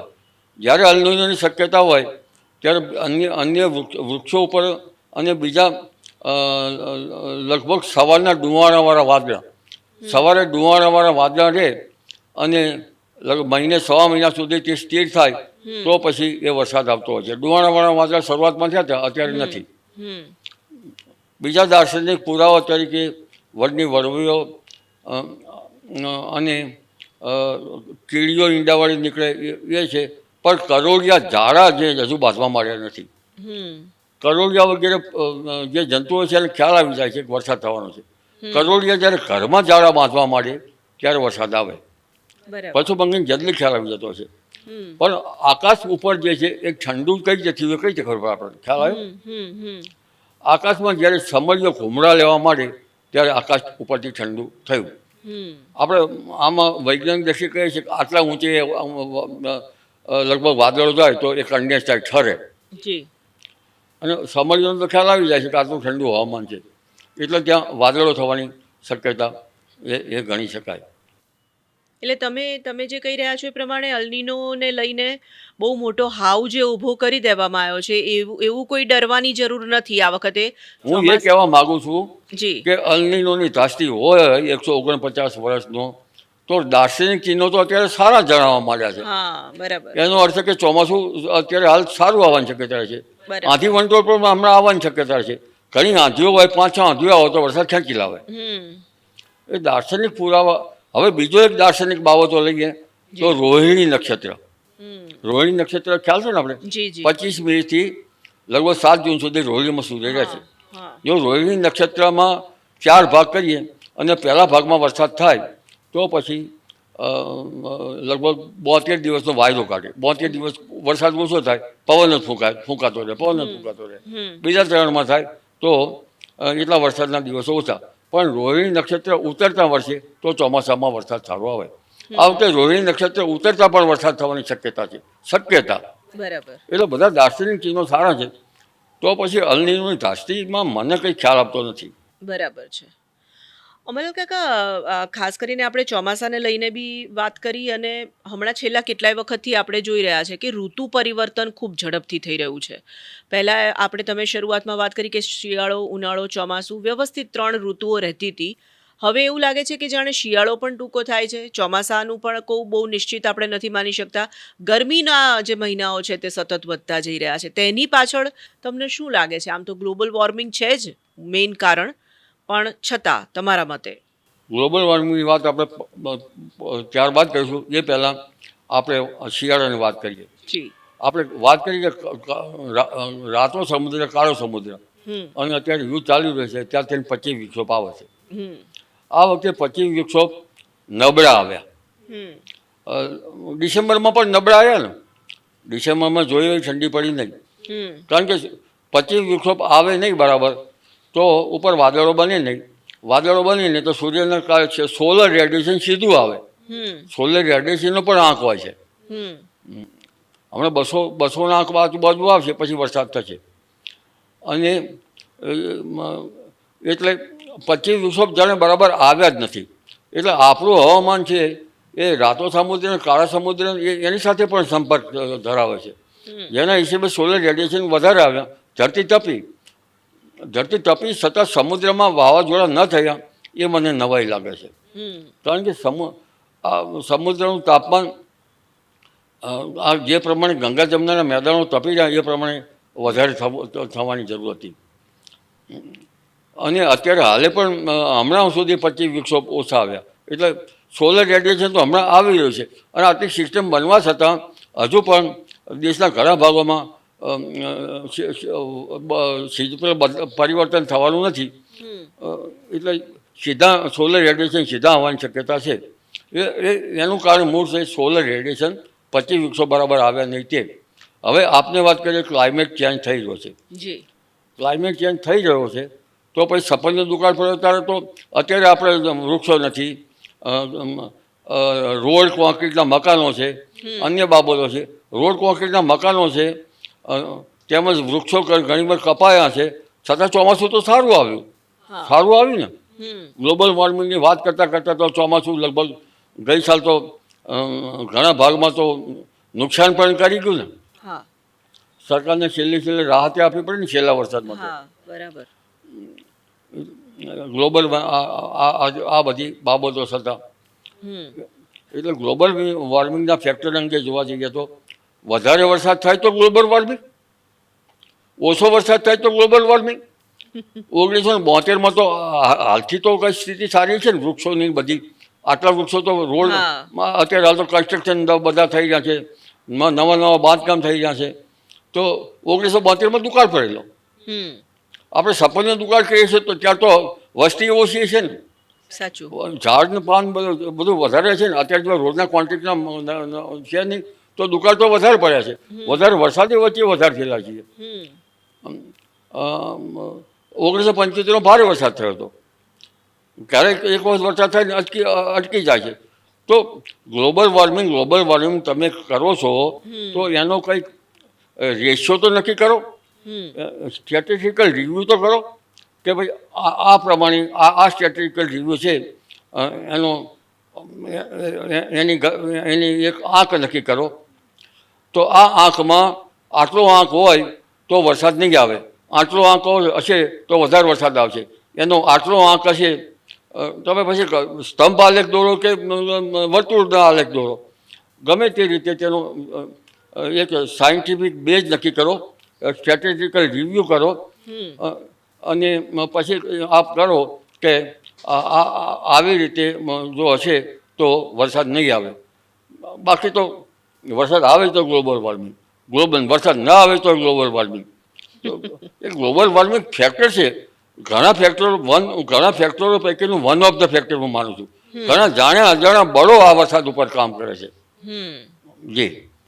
અને આ ઋતુ પરિવર્તન જે થઈ રહ્યું છે એના માટે ઋતુ પરિવર્તનની વાત કરી ને, હમ આપણું હવામાન આપણું નથી. આપણું હવામાન એસેકન્ડના પવનો અને જે રાતો સમુદ્ર કાળા સમુદ્રમાંથી જે 25 વૃક્ષો આવે છે, 25 વૃક્ષો ઓછા આવ્યા, એ સીધી ગતિ થઈ. પરંતુ ઉત્તર ગોળાર્ધમાં, આપણે ઉત્તર ગોળાર્ધ છે ને એમાં બરફ તો જામે ને, દક્ષિણ ગોળાર્ધમાં બરફ જામે, ઉત્તર ગોળાર્ધમાં બરફ જામે. બરફ જામે ને એ બરફ પીગળી રહ્યો છે, જેથી એ બરફના તોફાનો પણ થઈ રહ્યા છે અમેરિકામાં વધારે. એને બરફના તોફાનનું પણ એક સ્પેશિયલ નામ છે. એને એ બરફના તોફાનોમાં એ બરફ પણ પીગળી રહ્યો છે. એ કયા કારણસરથી પવન એ બરફ પીગળી રહ્યો છે એ સંશોધન કરવું પડશે. કારણ કે 10,000 વર્ષો પૂર્વે પણ આપણો આ જે પૃથ્વી જે છે એમાં ઘણા પરિવર્તનો આવ્યા છે. પણ મોટું પરિવર્તન પૃથ્વીમાં આવવાની શક્યતા ઓછી છે. કારણ કે 0.16 કે એનો જે આંક છે એની ગતિનો એ આંક લગભગ પૃથ્વીની સાથે સુસંગત થાય તો જ પછી મોટા પરિવર્તન આવે. કે સૂર્ય જે પૃથ્વી છે 23.5 નમેલી છે. હવે એના નમનના આંક સાથે પેલો 0.16 એનું એક બળનું એકમ છે, એ પૃથ્વીનો ઘુમાવ 23.5થી થોડો ઓછો થાય અને એવા એ માટે તો એનો જે આંક છે એવા લાખો વર્ષ પ્રતિ થઈ જાય એમાં છે. એનું પેલું જે બળ કહેવા 0.16નું કંઈક બળ ગણ્યું એકમ છે. અને જો 23 પૃથ્વીનો નમેલો છે તે થોડોક 24 જેવો થશે તો ઉત્તર ગોળાર્ધમાં બરફ જે છે એ પીગળી જશે, તો દુનિયામાં પૂર આવવાની શક્યતા રહેશે. એટલો બધો બરફ તો પૂર આવે ને. અને દક્ષિણ ગોળાર્ધમાં પણ કેટલીક બાબતો બનશે. એટલે પૃથ્વીની ગતિ જે ધરી 23.5 નમેલી છે એમાં કંઈક નમનમાં ફેરફાર થાય તો આ અવનીલનું લગભગ રહેવા જેવું રહે નહીં. વસુંધરા આજે પણ રહેશે, વસુંધરા આગામી સમયમાં રહેશે. આવા પરિવર્તનો આવતા જશે અને આવા વૈજ્ઞાનિકો એમાં મથામણ કરતા પણ જશે. અને આવા પરિવર્તન 10,000 વર્ષ પહેલાં આવેલા છે. એટલે એમાં કંઈક ને કંઈક વૈજ્ઞાનિકો સંશોધન કરે. ક્લાઇમેટ ચેન્જ તો થઈ રહ્યું છે, પરંતુ ક્લાઇમેટ ચેન્જ થાય તો આટલું બધું ક્લાઇમેટ ચેન્જ થાય તો અલનીનો વર્ષો આવવા જોઈએ ને. તો લાનીનોના વર્ષ આવે, લાનીનું જળવાયુ ઠંડુ થયું. અને હિમાલયમાં જે બરફ છે અંદર અત્યારે બરફના સ્તર એ મેન્ટેન થવા જોઈએ. જો હિમાલયમાં બરફના સ્તર મેન્ટેન નહીં થાય તો ઉનાળામાં હિમાલયમાંથી નીકળતી નદીઓ માટે એક મોટી મુસીબત આવવાની શક્યતા રહે છે.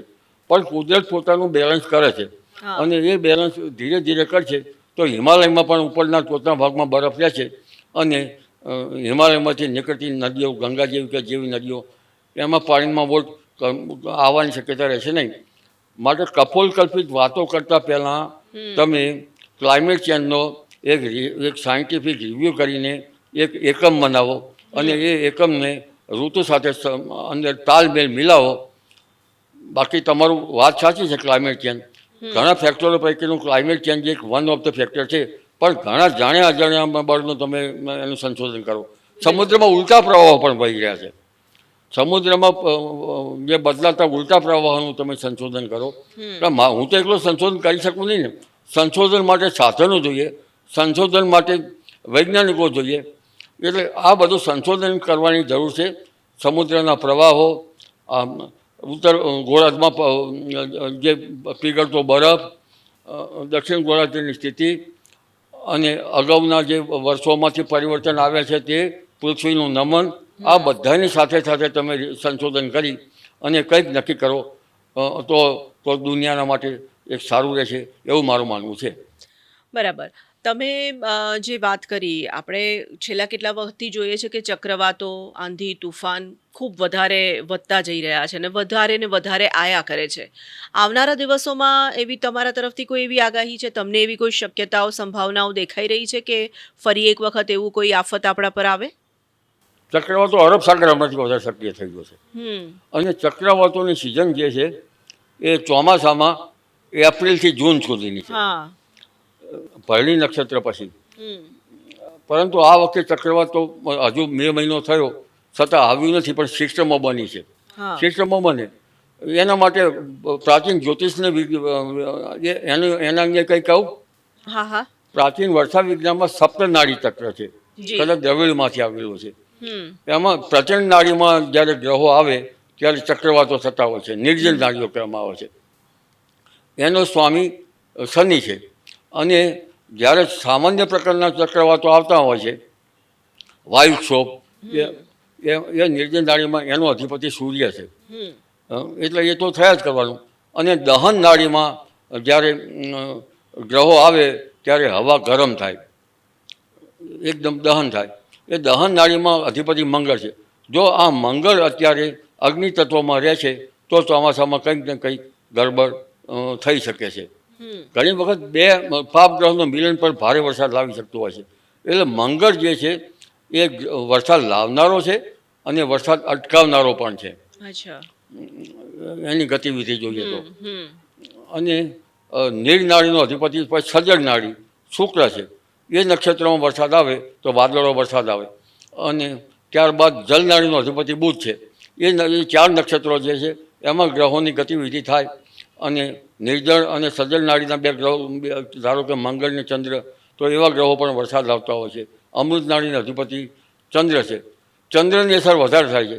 આ બધાની ગતિવિધિ પ્રમાણે એનું સંશોધન કરવામાં આવે તો તાલ મિલાવીને, તો આપણને વધારે ખ્યાલ આવી શકે. હમ. કાકા, ખાસ કરીને ઘણા આપણે સામાન્ય રીતે માણસનો સહજ એવો સ્વભાવ હોય છે કે સારી વાતો હોય એ કદાચ ભૂલી જાય, પણ ખરાબ વાતો હોય, નેગેટિવ વાતો હોય, એવી કોઈ જાણકારી હોય તો વધારે લોકોને કુતૂહલ હોય છે કે શું થવાનું છે. ડર પણ એક જાતનો હોય છે. વચ્ચે એવી પણ વાતો આવી હતી કે ફરીથી ભૂકંપ આવવાના છે. નાના નાના આફ્ટર શોક્સ આપણે ઘણી જગ્યાએ જોઈએ છે, આવે છે. નાના નાના ભૂકંપ આપણે જોઈએ છે. આપણા દેશમાં નહીં તો બીજા દેશમાં ભૂકંપનો સિલસિલો તો જોવા મળી જ રહ્યો છે.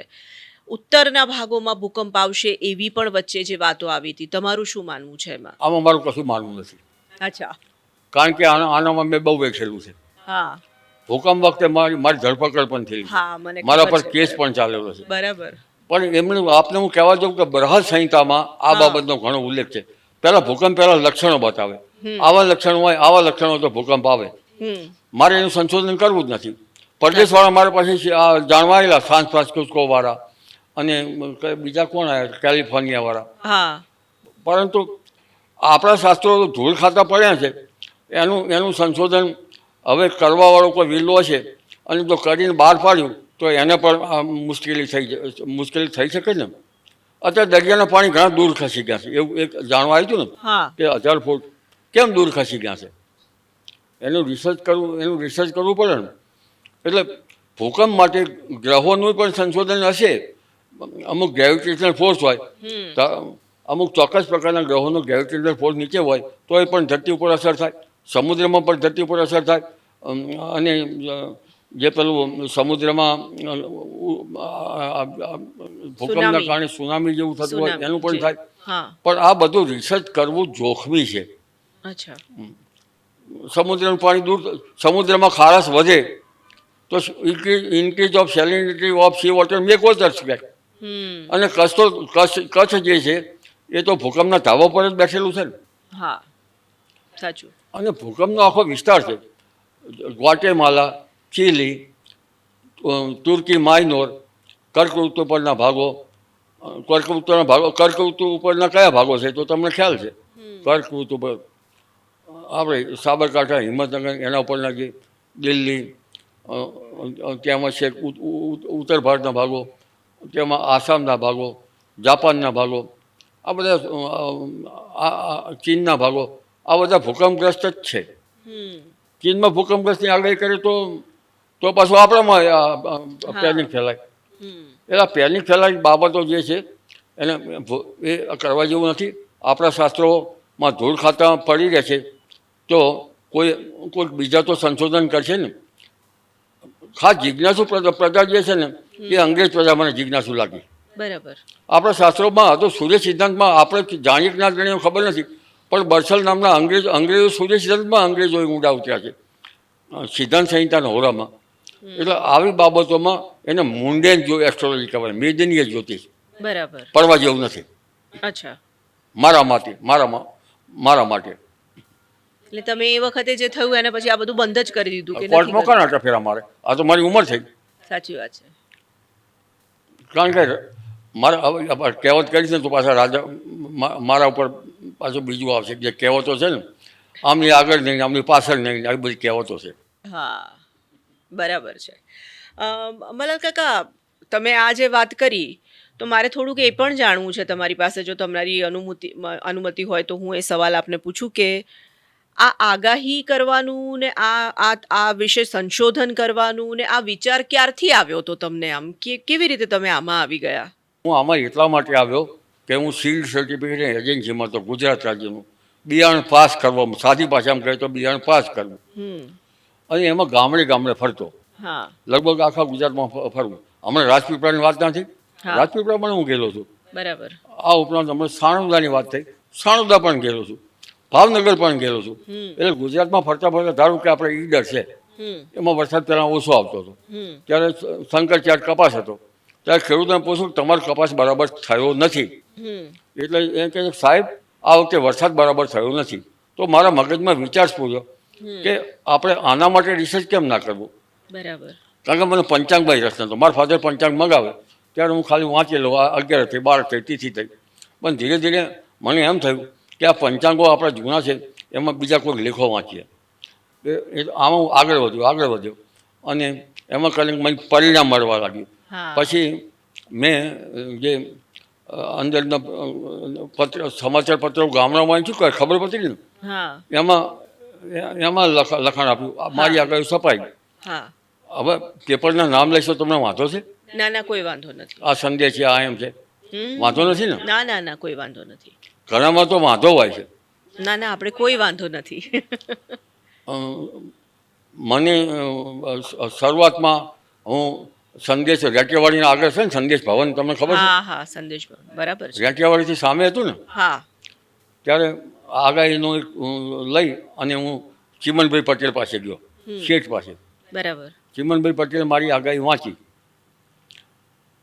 પછી નરભૈરામભાઈ સદાવર્તી કંઈક નામ હતું, નામો તમને વાંધો ને બધા નામ લઉં તો એમને કીધું આગાહી છાપો. આગાહી છાપી અને પછી એ આગાહી પ્રસિદ્ધ થઈ. અને 1980માં બપોર પછીનું છાપું આવતું હતું, એમાંય મારી આગાહી, એમાં મારું આગાહી છપાણી. બરાબર. પછી આગાહી લઈને ચિમનભાઈ પાસે જવું, અમારામાં તારી આગાહી તો ખોટી પડી, તો આવતી વખત સાચી પડશે. પછી મેં લેખો લખવાનું ચાલુ કર્યો પંચાંગમાં, સંદેશ પંચાંગમાં. લેખ લખીને જવું, લાંબો લેખ હોય, અંદર ક્લિપો મારી હોય. ચિમનભાઈ છે વાંકી ચૂકી શું કહેવાય, ચૂંગી કહેવાય ને, એ પીતા હોય અને અંદર મારામાં જુએ. આગળ ક્લિપો, બધા ક્લિપો અંદર ખોલી અને વાંચે. મેં કીધું આ શેઠ જે છે એમને આમાં વધારે રસ છે, પછી આપી દે, આ તમે છાપજો. એટલે મને સંદેશમાં શેઠનો વધારે રસ પડ્યો. પછી એક આપણે મિર્ઝાપુરમાં પેપર હતું જનસત્તા, નહીં નામ સાંભળ્યું? જનસત્તા સાંભળ્યું. લોકસત્તા નહીં, જનસત્તા. જનસત્તા સાંભળ્યું છે. ત્યાં ઈશ્વરભાઈ પંચોલી હતા. હું 2 બાજુ લખીને ગયો, એટલે ઈશ્વરભાઈ પંચોલીએ બીજા કોઈ ભાષણ કરીને આપે. મને કે 2 બાજુ ના લખાય, 1 બાજુ લખાય. 1 બાજુ લખાય ને, એવો નિયમ છે ને, 1 બાજુ. પછી એક બાજુ લખી, પછી 1 બાજુ લખ્યું. એટલે ઈશ્વરભાઈ પંચોલી એક આપણે ત્યાં તંત્રી હતા, એટલે એમને મને સપોર્ટ આપે. પછી ગોરધનભાઈ છોટાલાલ શાહ હતા, નામ આપણું ભૂસો શાહ, ગુજરાત સમાચારમાં હતા, આમાંય પણ આવ્યા હતા. એ ગોરધનભાઈ છોટાલાલ શાહે પણ મારામાં વધારે રસ લીધો. અને ગન હાઉસમાં ભૂપતભાઈ વડોદરિયા હતા. સંભાવ હાઉસ, હા બરાબર. ગન હાઉસમાં આપતો. પછી આ બાજુમાં ગુજરાત સમાચારમાં આપું. બરાબર. ગુજરાત સમાચારમાં એક ચૌધરી પટેલ લખાવે છે, પણ દેવેન્દ્ર પટેલ ને, એનો ગુણવાના છોકરા સાથે જોડે બેસતા. પછી કોઈક મહેતા હતા, એ મહેતા સાહેબે રસ લીધો. અને પછી તો અંગ્રેજીમાં એશિયન એજ ને બધું અંગ્રેજીમાં લખતો. બીજું ટાઈમ્સ ફોર ઇન્ડિયા એ બધું છે ને, એમાં આપો કોઈ ઘણા કે તો મિરરમાં આવી ગયું એમ કહેતા ઘણા, પણ મીઠા કઢીમાં એક બાજુ પેપર હતું. કયું હતું ખબર છે? મીઠા કઢીમાં ખૂણામાં જય હિન્દ, જય હિન્દ. અચ્છા. એમાં લખું. આવી જર્ની લાંબી જર્ની ચાલી, ગામડામાં ચાલી, છાપામાં આપ્યું. પછી જે પરિણામ મળ્યું, ઘણી વાર પરિણામ નથી મળ્યું, 85-87 પરિણામ નહોતું એ મળ્યું. બરાબર. હું તો આ માટે સ્તુત્ય પ્રયાસ કરતો હતો ક્યાં વરસાદ થાય. આ મારી જર્ની. બરાબર છે. તો ફેમિલીમાંથી એ વખતે પરિવારમાંથી શું કહેતા તમે આ બધું લખવાનું ને બધું શરૂ કર્યું? કારણ કે આગાહી કરવાની એટલે કેટલું બધું સંશોધન કરવું પડે, તો સમય પણ ખાસો આપવો પડતો હશે. મારે તો ટૂર વધારે હતી. હા જુનાગઢ ટૂરમાં જવું અથવા તો નવસારી ટૂરમાં જવું, એસટી ટ્રેનથી પુસ્તક લઉં, હા પાછો આવું રાતે 11-11:30 વાગે. અમારા ઘરવાળા જે છે એ ચોપડી એક બાજુ મૂકું, મને પૂરીને શાક કરી આપે, એટલે 11-12 વાગે પૂરીને શાક કરી સવારે 5 વાગે તો પાછી મારી જર્ની. એમાં ઘરવાળાનો મને બહુ સપોર્ટ મળ્યો. હા કારણ કે અને બાળકોને પણ મેં સાથે સાથે એની કેળવણી આપતો હતો. મારા બાળકો ઘણા ડૉક્ટરોને અત્યારે સારું ભણ્યા. એટલે તમારા ઘરવાળાનો સપોર્ટ હોય તમે આગળ આવી શકો. સાચું. ઘરવાળા અમારા ભણેલા કેટલું હતા તમને ખબર નહીં, એ વખતે કેટલું ભણેલા હોય, ઓછું ભણેલા હતા પણ ગણેલા વધારે હતા. અને છેલ્લે તો એક વખત મારે બધી ચોપડીઓ બધી કોથળા પેલા હોય ને પ્લાસ્ટિકના કોથળા આવે છે ને એ ભરેલી બધી વચમાં હતી. મને કે આટલી બધી ચોપડીઓ તમે શા માટે રાખો છો? કીધું મને બાળવા માટે. અરે બાપ. એટલે પછી એક બાજુ હસવામાંથી લઈ લે, પણ આમાં મને રસ હતો અને એના રસ વચ્ચે પણ એમનો સપોર્ટ હોય તો બાકી મળે, બાકી તો કકડાટ હોય તો ના મળે. ના મળે. સાચી વાત છે. એ વાતની સાથે સાથે તમે હવે તો ઘણા બધા લોકો તમારી પાસે જ્યોતિષ પણ જોવડાવે છે, એટલે વરસાદની આગાહી, વાતાવરણ, હવામાનની આગાહી કરતાં કરતાં હવે પોતાના ભવિષ્યને લઈને પણ તમારી પાસે એ જાણે, તો એ પણ પછી પાછળ રહેતા રહેતા તમે એને ડેવલપ કરતા ગયા? ના ના, એ તો જ્યોતિષ તો પહેલાં હવામાન પાસે જોયું કે લોકો પછી હવામાનની સાથે તે જ્યોતિષ જાણવા પ્રયત્ન કરે ને. હા પણ મારે બિયારણના રિઝલ્ટ પહેલાં હાથે બનાવવાના હતા. પહેલાં આ બધું આ તમારું શું કહેવાય લેપટોપ ને એવું નહીં. હા 3 પેપર મૂકવાના, 3 રિઝલ્ટમાં લખવાનું, ઉપર નીચે થઈ જાય તો કોઈનું બિયારણ તો લાખો રૂપિયાનું હોય, કોઈને અન્યાય ના થાય એ જોવાનું. એટલે બરાબર કોન્સન્ટ્રેશન રાખી અને રિઝલ્ટ લખવાના. રિઝલ્ટમાં તમારું સેમ્પલ હોય, એ સેમ્પલ ફિલ્ડ ઉપર જવું જોઈએ, એ સેમ્પલ એક ડમી સેમ્પલ ખેડૂત પાસે રહેવું જોઈએ, એક સેમ્પલ આપણી પાસે રહેવું જોઈએ. એ બધા 3-4માં નંબર આપો. આવા નંબર તો એ વખતે 30-40 હજાર નંબર તો હશે જ લગભગ, અત્યારે તો લાખો નંબર છે. એ કોન્સન્ટ્રેશન રાખીને બધું લખવાનું. અને આવું લખતા હોય અને કોઈ વચમાં હાથ આવી લો આ મારો કયું મારે ધનરેખા કેવી છે, તો મારું તો કોઈ ખેડૂતનું પથારી ફરી જાય ઉપર નીચે થઈ જાય. એ બહુ ધ્યાન રાખવું પડતું મારે. બરાબર. એટલે પછી હસ્તરેખા ના શીખ્યો, પણ ઘેર જવું ને એટલે જ્યોતિષ શીખવાનો પ્રયત્ન કર્યો. અને હમણાં તો હું દક્ષિણના નાડી ગ્રંથો અભ્યાસ કર્યો છું. અચ્છા. દક્ષિણ ભારતમાં તાડપત્રો ઉપર ને પામ લીવ્સ ઉપર લખાયેલા છે નાડી ગ્રંથો. એનું મને રિઝલ્ટ સારું મળે છે. પણ મારા મગજમાં એક ખેદ રહી ગયો કે મને અગસ્ત્ય નાડીના ગ્રંથો ના મળ્યા. એમાં શું આવે છે? અગસ્ત્ય નાડીમાં ગ્રંથોમાં એવું કહેવાય છે, એવું કહેવામાં આવે છે કે ત્યાંથી જે અંદર લખાયેલું પત્ર ખીલે તો તમારું કેટલા સંતાન છે, તમારા સંતાનના શું નામ છે, એ બધું કહેવામાં આવે છે, એવું કહેવાય છે. અચ્છા. પણ એ અગસ્ત્યના વંશજો જ પાછળનું છે. કદાચ અહીં અમદાવાદમાં હશે, હાટકેશ્વર આજુબાજુ આવતા હશે. હા બરાબર. અને ખાસ કરીને ખેડૂતો તમારી પાસે વધારે આવતા હશે. બીજા કયા લોકો તમારી પાસે આ બધું આગાહીને લઈને આવે છે? અને હવે તો અમે જોઈએ છે, કારણ કે અમે લોકો પણ સતત અંબાલાલ કાકાની તમારી પાછળ જ પડ્યા રહીએ છીએ કે હવે તમે કહો વરસાદ કેવો છે, હવે કહો કે ગરમી કેવી પડવાની છે. આગાહીઓ માટે જાણકારી મેળવવા તમારી પાસે આખો દિવસ મીડિયાવાળા તો આવે જ છે. આમ આખો દિવસ કેવી રીતે પસાર થાય તમારો? મારો આખો દિવસ છે એ સવારે ભગવાનની ભક્તિમાં જાય, હા પછી મીડિયાની સાથે આદાન પ્રદાનમાં જાય, પછી રિસર્ચમાં જાય. ત્યારે તો વચમાં હું જ્યારે નાડી ગ્રંથનો અભ્યાસ કરતો હતો ને ત્યારે સવારે 9 કે 10 વાગ્યા સુધી મોબાઈલમાં ભક્તિ કરું, પેલી ભક્તિ થાય. 11-12 વાગ્યા આસપાસ મીડિયાવાળા આવે એટલે 12 વાગે ઊંઘું નહીં અને નાડી ગ્રંથો લઈને બેસી જાઉં. કે પેલા કામવાળા બેન આવે તો તમે શું કરો છો? કે આઈ એમ સ્ટુડન્ટ, હું ભણું છું, હું વિદ્યાર્થી છું. એટલે પેલા બેન હશે. બરાબર. એમ કરતાં કરતાં આ નાડી ગ્રંથોનો અભ્યાસ કર્યો. ઊંઘવાનું જ નહીં, સતત આટલી ઉંમરે એ અભ્યાસ જ કરતો રહ્યો હું. અને આમ તમને શોખ શેનો છે? મને શોખ તો ભગવાનની ભક્તિ કરવાનો. હમણાં હાર્મોનિયમનો શોખ વધારે હતો. એમ વગાડો છો? એટલે હાર્મોનિયમ હું અંદર મોબાઈલમાંથી શીખ્યો, રાગે મોબાઈલમાં શીખ્યો. કયો સારેગમપદી સાગપદી નિશા ક્યાં કટકી જાઉં છું એ રાગ પણ એની સાથે સુસંગત કર્યા. અને આવી રીતે એમાં મને એ રસ પડ્યો. એટલે મને રસ તો હવામાન ઉપરાંત જમીનમાં પાણી જોવાનો શોખ એક મને વધારે છે. સળિયા બે હોય ને એમાં ક્યાં કેટલું પાણી છુપાયેલું હશે. હા, ખેડૂતો એના માટે તમને હવે નથી જવું. હવે નથી જવું, ઉંમર થઈ ગઈ. કારણ કે આપણે જઈએ ખેડૂતમાં તો આ જગ્યાએ પાણી છે તો આપણે ત્યાં જોયું, પછી આ જગ્યાએ પાણી છે આ જોયું. આપણો આખો ખેતરમાં આપણા અને પાછી પાણી તો એક ખેડૂતને જ્યાં જગ્યાએ શોધવું હોય ત્યાં જ શોધે. આ જ જગ્યાએ બોર કરે પણ આખા ખેતરમાં આપણને ખૂંદાવી નાખે. અને એ ગરમીમાં મારે પાણી શોધવું પડે.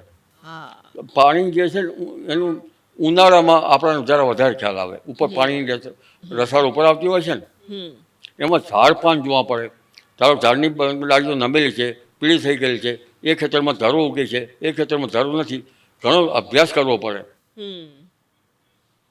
એટલે પછી હવે ઉંમર થઈ ગઈ. અત્યારે શેનું સંશોધન ચાલે છે? શું અભ્યાસ ચાલે છે તમારો? અત્યારે મારો અભ્યાસ આમાં ઊંડા ઉતરી ગઈ. હમણાં પેલો અલ નીનો આવ્યું તો એનો રિસર્ચ કરું, વરસાદનું રિસર્ચ કરું. અને જ્યોતિષના રિસર્ચમાં નાડી ગ્રંથોમાં તો હવે આગળ અગસ્ત્ય નાડીના બાબતો મળશે નહીં. એટલે ખાસ કરીને જ્યોતિષના ઊંડા સંશોધન કરું. એકલું આપણું નથી, વૈદિક જ્યોતિષની સાથે સાથે આપણું ફેમિલી કેવું છે, તમારા દાદા કેવા છે. મને ખાસ કરીને એક સંશોધનમાં વધારે રસ છે કે આપણા જેનેટિક્સમાં પૂર્વજન્મમાં સંસ્કાર પડેલા છે. એ થોડોક એનો રિસર્ચ કરવાનો વિચાર છે. સંસ્કાર છે તો કેવા છે?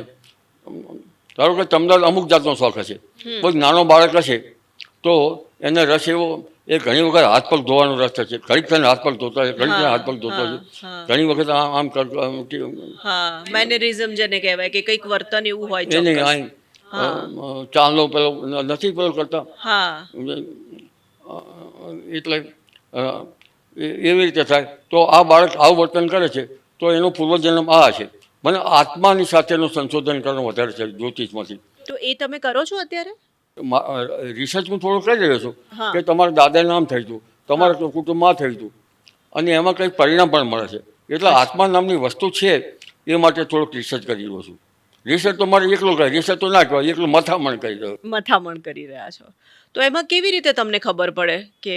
નાડી ગ્રંથોમાં આપેલું હોય છે બધું. બરાબર. દક્ષિણની નાડી ગ્રંથો જે છે ને જન્મ તારીખ થી ખબર પડે, જેમ જ્યોતિષમાં જન્મ તારીખમાં તો જ્યોતિષમાં કુંડલી બને, તો એમાં કુંડલી બને.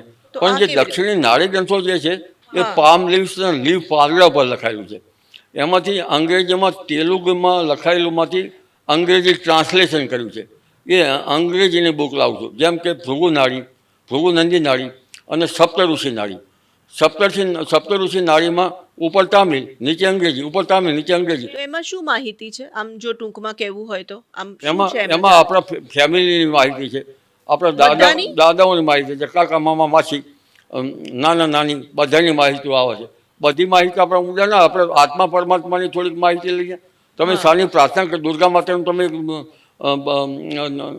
વધારે આસ્થા રાખો છો, કયા આસ્થા રાખો છો, એ બધો જ ખ્યાલ આવી જાય. તો જો કોઈ વ્યક્તિ મહાદેવમાં વધારે આસ્થા રાખે છે તો એમાં દક્ષિણ ભારતવાળા મહાદેવની રાખે છે, પણ દક્ષિણ ભારતની નાડીમાં વાસ્તવમાં એક જાણવા મળ્યું કે કોઈ આવું કંઈક હોય તો આપણે પદયાત્રા કરવી. પદયાત્રા તો ખ્યાલ છે ને? રામેશ્વર ભગવાનની પૂજા કરવી. ત્યાં તો રામેશ્વર છે ને, ઘણા એવા નથી આવતા, હેરાન થતા હોય છે, હેરાન થતા જ આવે છે. તો આવી કોઈ જઈને પદયાત્રા, હું તો હવે ગંગા નદીમાં પદયાત્રા કરું. કેવું આપે દોષ ઘણો લાંબા ટાઈમથી ચાલ્યો આવતો હોય છે. તો દક્ષિણમાં તો રામેશ્વરની પૂજા આપેલી છે. પણ દક્ષિણ ભારતમાં ઊંડું તો બહુ શાસ્ત્ર લખાયું છે. નાડી ગ્રંથો ઊંડા તો છે જ. આપણું વૈદિક જ્યોતિષ છે સારું છે. બરાબર. તમને વૈદિક જ્યોતિષ પણ ફાવે છે? વૈદિક જ્યોતિષ તો સામાન્ય છે ને. હા, બરાબર. ખાસ કરીને હવે આગળ શું વિચાર છે? હજી આ સંશોધન પતે પછી બીજું કયું તમને આમ અંદરથી ઈચ્છા છે કે મારે હવે આ કરવું છે? સંશોધન તો નિરંતર ચાલતી બાબતો જ છે. હમ. એસ્ટ્રોલોજીનું સંશોધન આ આત્મા પરમાત્માનું ચાલશે. ત્યાં સુધી હું પૂરો નહીં થઈ જાઉં નહીં થઈ જાઓ. તમે રહેવાના છો હજી બહુ તો વર્ષો. આનું સંશોધન કરતો જ રહીશ આગળનું વાળું. બરાબર. આકાશનું સંશોધન તો ચાલુ જ છે, પણ હવે નવી નવી ટેકનોલોજીની સાથે હું આને સુસંગત કરી રહ્યો છું. હા, તો પહેલા તમે જ્યારે તમારું કામ શરૂ કર્યું હશે, નોકરી શરૂ કરી હશે, મોબાઈલ તો બહુ પાછળથી આવ્યા. તમે કીધું કે હવે મોબાઈલમાં તમે હાર્મોનિયમ બી શીખી ગયા. એનો મતલબ કે નવું નવું જે આવે છે એ બધું તમે શીખતા જાઓ છો? આ શીખતો જાઉં છું. પ્રાચીનમાં તો શીખવાનું હતું જ નહીં. પ્રાચીનમાં જે આકાશમાંથી બનતા ચિહ્નો, નીચેથી બનવા ચિહ્નો, એવું શીખતો એ બધું. હા. પણ છતાંય મને તો આ વાવાઝોડું આવશે તો આ સિસ્ટમથી એપમાંથી કહે છે. પણ જ્યોતિષમાંથી જાતે જ્યોતિષ ગણતરી કરે અને એપમાંથી ના કરે તો સારું. જ્યોતિષ તમે જાતે લખો, જાતે ગણતરી કરો, જાતે તમે 20 વર્ગ 10 વર્ગ બનાવો. આ તો એપમાં તમામ કરે એટલે ફટફટ આવી જાય. જાતે કરશો તો તમે આગળ આવશો એવું મારું. પછી ભલે તમે એપ જુઓ. અને આમાં વરસાદમાં તો એપ જોવાની જરૂર છે. ઓછું હું સમુદ્રનું તાપમાન માપવા જાઉં કે 30 ડિગ્રી છે. હા, સાચું. એમાં જરા જોવાની જરૂર છે. હમ. પણ દાર્શનિક ચિહ્નોમાં એમાં જોવાની જરૂર નથી. એટલે આવો રિસર્ચ કરી જ જશું.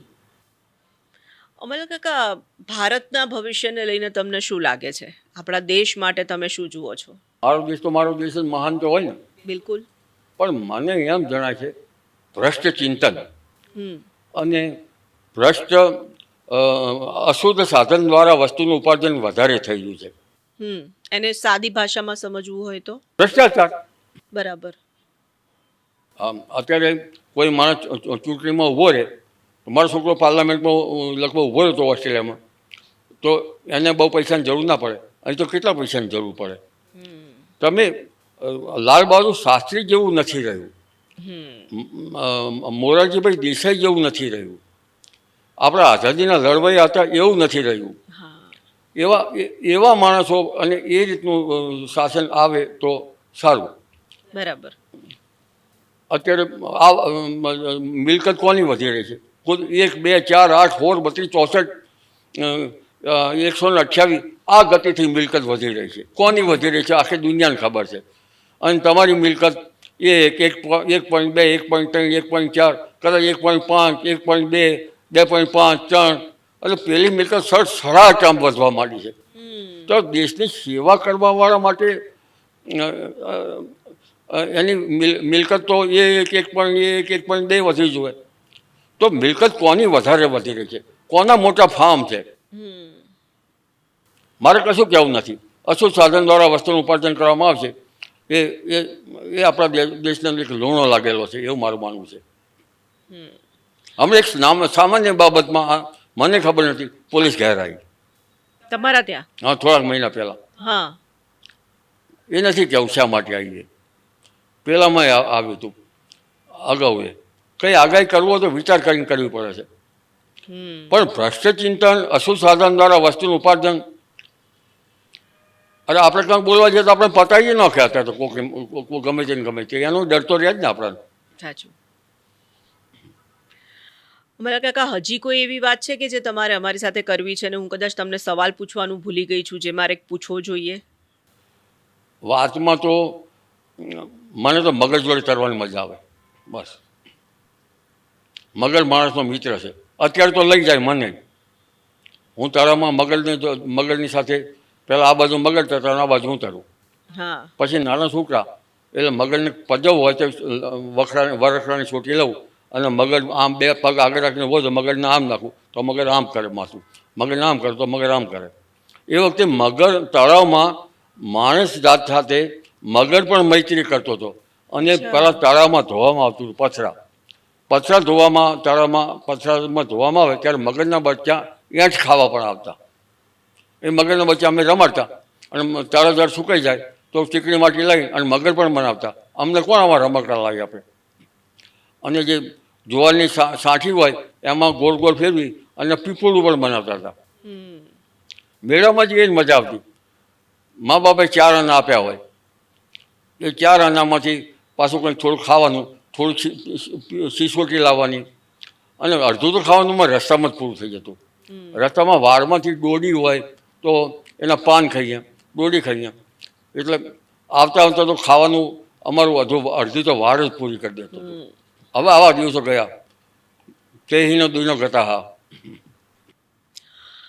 Thank you so much. ખૂબ ખૂબ આભાર. તમે ધન્યવાદ આપનો કે આટલો સમય કાઢીને આવ્યા અને અમે તમારી સાથે આટલી બધી વાતો કરી શક્યા. અને મને લાગે છે કે તમારી જોડે એટલો બધો જ્ઞાનનો ભંડાર છે, તમારી જોડે જેટલી વાતો કરીએ એટલી ઓછી પડે. Thank you so much Ambalal કાકા. આભાર. તો આપણે આજે અંબાલાલ કાકા સાથે વાત કરી રહ્યા હતા. અંબાલાલ પટેલ એક એવું વ્યક્તિત્વ કે વિધાનસભામાં પણ તેમનો ઉલ્લેખ થાય, અત્યારના જે ગરબા બની રહ્યા છે એમાં પણ અંબાલાલ કાકાનો ઉલ્લેખ થાય, અને બહુ જ પાછળની ઉંમરથી લઈને સિનિયર સિટીઝનથી લઈને જેનઝી સુધીની જે આખી પેઢી છે એ અંબાલાલ કાકાને જાણે છે, ખૂબ આદર આપે છે. ને એવા જ અંબાલાલ પટેલ સાથે આજે આપણે વાત કરી રહ્યા હતા. ફરીથી મળીશું, ત્યાં સુધી રજા આપશો.